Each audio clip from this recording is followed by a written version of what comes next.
पश्चिम बंगाल का सियासी पारा एक बार फिर गरमाने वाला है, क्योंकि गृह मंत्री अमित शाह ने बंगाल को लेकर मोर्चा संभाल लिया है। बीजेपी के इस कदम से ममता बनर्जी और उनकी पार्टी की टेंशन बढ़ सकती है। एक बार फिर अमित शाह एक्शन में आ गए हैं। दरअसल पश्चिम बंगाल विधानसभा चुनाव और उसके बाद उपचुनाव में भी बीजेपी को हार का सामना करना पड़ा है। ऐसे में बीजेपी एक बार फिर पश्चिम बंगाल में पकड़ मजबूत करने में जुटी है, ताकि 2019 के लोकसभा चुनाव वाला प्रदर्शन 2024 में दोहराया जा सके। बीजेपी के शीर्ष नेतृत्व की नजर सीधे पश्चिम बंगाल पर है। प्रधानमंत्री नरेंद्र मोदी से लेकर बीजेपी अध्यक्ष जेपी नड्डा और केंद्रीय गृह मंत्री अमित शाह बंगाल जीतने में कोई कोर कसर नहीं छोड़ना चाहते हैं। यही वजह है कि बीजेपी लगातार टीएमसी को कई मुद्दों पर घेरे हुए है।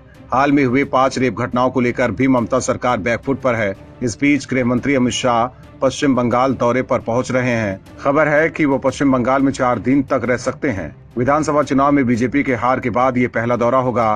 खबरों की माने तो इस दौरान अमित शाह पश्चिम बंगाल के शीर्ष नेताओं से मुलाकात करेंगे और कुछ आधिकारिक कार्यक्रमों में शामिल होंगे। अमित शाह के विधायकों और पार्टी के सांसदों के साथ बैठक करने की भी संभावना जताई जा रही है।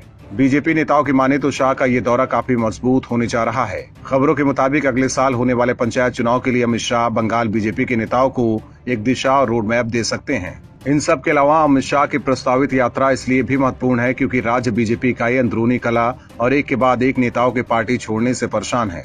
विधानसभा चुनाव में मिली हार के बाद बीजेपी के कई नेता अब तक पार्टी छोड़ टीएमसी में शामिल हो चुके हैं। कहा जा रहा है कि टूट रही पार्टी को संभालने के लिए अमित शाह ने मोर्चा संभाला है। पूर्व केंद्रीय मंत्री बाबुल सुप्रियो और इसके बाद मुकुल रॉय सहित 5 विधायकों ने पिछले साल विधानसभा चुनाव परिणाम के बाद ही पार्टी छोड़ दी थी और टीएमसी में शामिल हो गए थे।